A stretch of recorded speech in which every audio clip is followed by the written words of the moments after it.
Greetings everyone, my name is Greg. In this video I am going to talk about the subject of respect and this notion that everyone's entitled to their opinion. First things first. This idea of respect is something I hear frequently from largely it is the religious community, the fundamentalist Christians, that try tossing this one at me. And what I shoot back at them is respect is earned. It's not given out like a prize in Cracker Jacks. Or it's not given out complimentary when you get cigarettes. The thing is, respect is earned. It is something that you have to demonstrate respectable behavior in order to get respect from others. It is not something that you get just because you're you. Now, I'm not saying that people should just be rude and ignorant and so forth to each other. No, not unnecessarily. And there are times that with the comments that I get, that the ones that I tear into, there's clear reason for it. That the things that they are supporting, the things that they are advocating, the things that they are about are things that, number one, I don't respect. I do not respect human sacrifice. I do not respect scapegoating. I do not respect threats, blackmail. I do not respect torture. If you do, you'd best to steer clear of me, because guaranteed you're going to get both barrels, and you're going to get both barrels right between the eyes. It doesn't matter to me what your opinion is. It's one when you come at me and you spout shit along the Christian dogma lines, I'm going to tear into you, and I ain't going to hold back.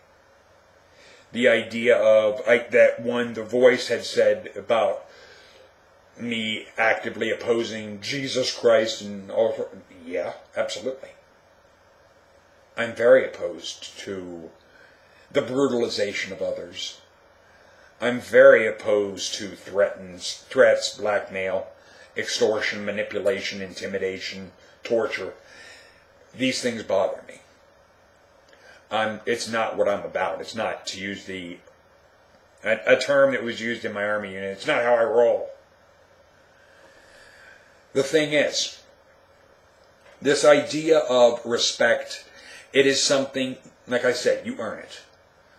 And one quick story is, when I went to basic, I didn't automatically respect the drill sergeants. I could, and I did, respect the position that they had, their job. But them as a person? No, I didn't. It was one, by the end of basic, some had earned my respect. As well as I had earned respect because of the things that I did, the things that I stood for, my behavior, so forth, along those lines. You can gain respect, and you can lose it that quick. A prime example of where someone that lost respect that quick with a lot of people was the Don Imus thing with the nappy-headed hose comment. Not only did he lose respect with a lot of people that quick, he also offended a lot of people. The idea that goes in line with that of everyone's entitled to their opinion. You're entitled to have your opinion, but the moment you put it out,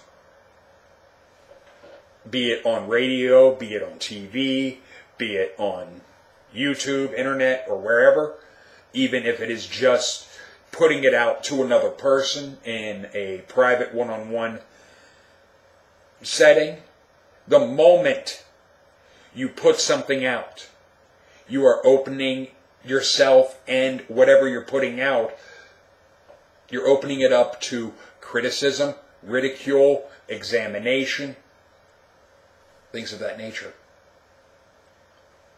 that if you want to maintain your opinion about it unchallenged, keep it to yourself. And that does go for atheists, agnostics, skeptics, Christians, Buddhists, Satanists, anybody. If you want your opinion to not be challenged, keep it to yourself. And it won't be. The moment you put it out for someone else, you're putting it out there for them to either agree with it, disagree with it, tear it apart, examine it, so forth.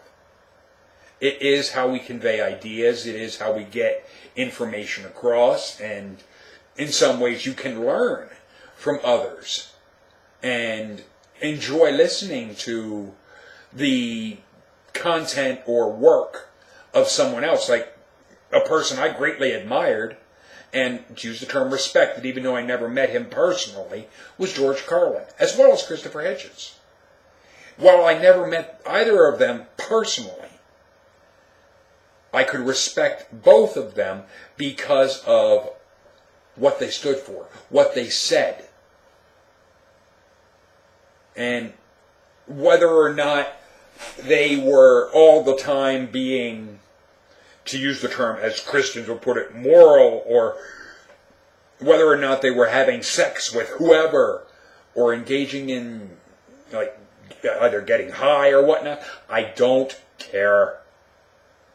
It is not something, I'm not living a life with them. The things that they do on a day-to-day or moment-to-moment or whatnot basis doesn't matter. What I was viewing and have viewed are the things that they put out, be it Carlin with his either HBO specials or his CDs and so forth, his albums of his comedy, or Christopher Hitchens with his debates, but the things that the men themselves were doing in their personal lives. It's their personal choice. Doesn't matter to me what they're into. It wouldn't matter to me whether they be, I know both of them, I think both of them were straight. I know George Carlin was married. Christopher Hitchens, I'm not sure.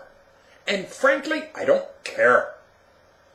Whether or not he was completely straight, bi, whatnot, it wouldn't change my respect of him at all. Basically, who he was fucking doesn't matter. But unfortunately, for a lot of Christians, it seems they do get their nose bent over who are you sticking your dick in, or who are you spreading your legs for? And frankly, keep your pointed nose out of other people's bedrooms. It really, I don't get that. I don't understand it. I don't understand the mindset. And just to touch on this aspect of homosexuality quick and the aspect of equal rights, for these Christians to be going around and trying to say that homosexual people shouldn't be allowed to get married, do you people realize that this is no damn different than when Christians had said segregation should not be stopped, or interracial marriage is against God? And they would pound their Bible and quote their Bible to try and support both. As well as when the subject was women's rights, the Christian community, some, were very much opposed to women having equal rights. There are some Christian groups, even to this day, that don't want to have a woman as a pastor or in leadership. And it is all bigotry. It is all based on their bigoted ideas. Now, are they entitled to those ideas? As long as they keep them to themselves, yes. The moment you put it out there, you're opening it up for ridicule, condemnation, examination, as well as praise and so forth. You're putting it out there. Whenever I make a video, what I have said in that video, I'm putting out there. Whether or not, how it is received and so forth, I have no control over. And the fact that I have put it out there does mean, while I'm entitled to voice my opinion as I am, other people will voice theirs. And I understand that, and I don't have a problem with it. But I'm not going to necessarily agree with you. And there are aspects where a discussion could get heated because I really am opposed to certain ideas. The thing is, if you want to have this, you're entitled to your opinion, you are, as long as you keep it to yourself. But it doesn't seem that that's not what the people that say that want. They want to be able to be, I'm entitled to my opinion, and you just have to accept it. Not if you're putting it out and having it in my ears. Because then it's subject to my opinion. And while it is true, I can have, in a sense, by giving and voicing my opinion of what someone else's opinion is opening my opinion up for criticism, examination, so forth, just like theirs. It's a two-way street. I recognize that. I have no problem with it. But it's just one of, you don't get a free pass. You don't get respect given to you on a silver platter. You have to earn it. And your opinions are like assholes. Everyone has one. And all of them stink. But talk to you later, guys.